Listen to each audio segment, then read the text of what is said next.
Eu sou a Silvana, jornalista, pesquisadora de cozinha italiana, faço um doutorado pela USP e mergulhei nesse universo da cozinha italiana em São Paulo, porque há 20 anos trabalhando como jornalista, eu vi que eu conhecia muito pouco a fundo a cozinha italiana. Então, por isso que eu passei a estudar a cozinha italiana. Hoje eu sou uma pesquisadora sobre o tema e pesquiso a origem das receitas, como elas chegaram aqui por meio dos imigrantes italianos, como elas se adaptaram nesse universo de São Paulo.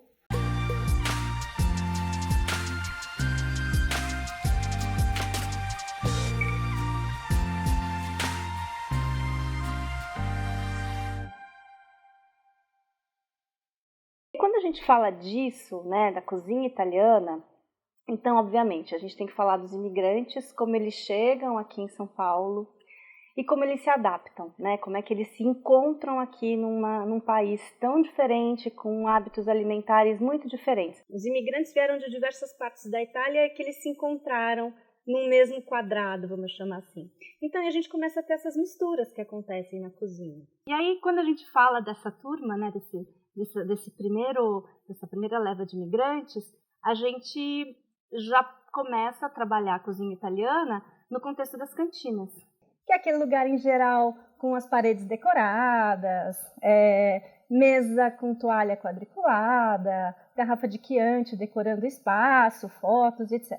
Esses italianos, quando vieram para cá, eles trabalhavam durante o dia nas fábricas e no fim do dia eles recebiam uns amigos, outros italianos, para tomar um vinho, conversar. Em geral era o vinho que eles tinham ali e aí eles ficavam ali bebendo. Então um levava um pão, a mulher que estava na cozinha preparando alguma comida colocava ali para eles comerem.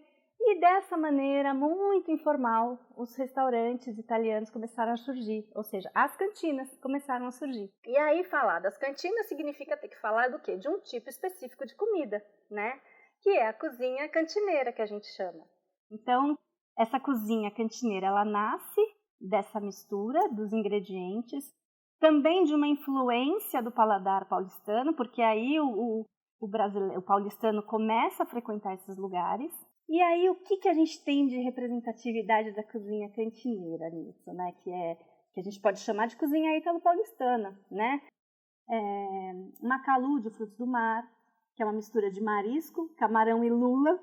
Então, as primeiras sílabas desses três ingredientes que recheiam uma massa. Então, assim, essa cozinha cantineira, ela é muito criativa. E aí a gente passa a ter alguns pratos que viraram ícones, né? Então, por exemplo, polpettone. O polpettone, ele nasceu no Jardim de Nápoles, né? Pelas mãos do Antônio Buonerba. Essa imagem que a gente tem, né?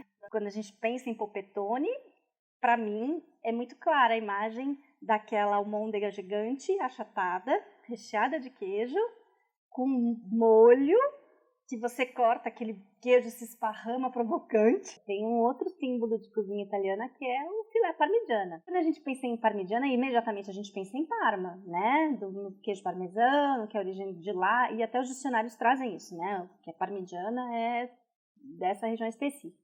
Mas o fato é que o nosso parmigiana vem queijo parmesão, né?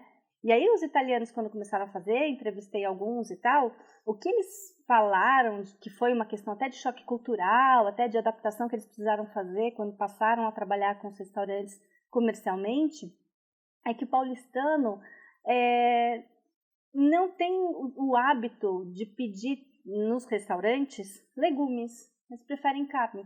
Então aí começou a entrar nesse cardápio o bife à parmigiana, né, o filé à parmigiana. O bife, o filé à parmigiana, daquele jeito que a gente conhece, empanado, frito, com molho de tomate, gratinado, né, com queijo parmesão, é receita nossa.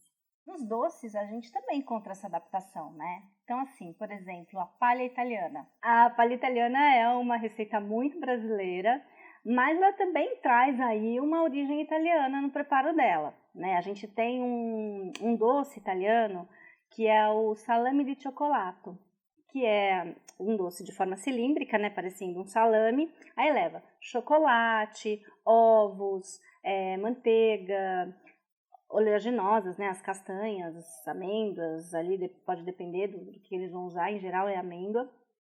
e tem o biscoito também, e aí ela ganha aquela forma cilíndrica, né? Então existe na Itália o salame di cioccolato. E é isso, assim, daria pra gente falar de várias outras receitas, né? Das adaptações, até mesmo desses pratos que realmente existem na Itália, né? E é isso, adorei falar dessa coisa gostosa que é a cozinha italiana. Muito obrigada pela oportunidade.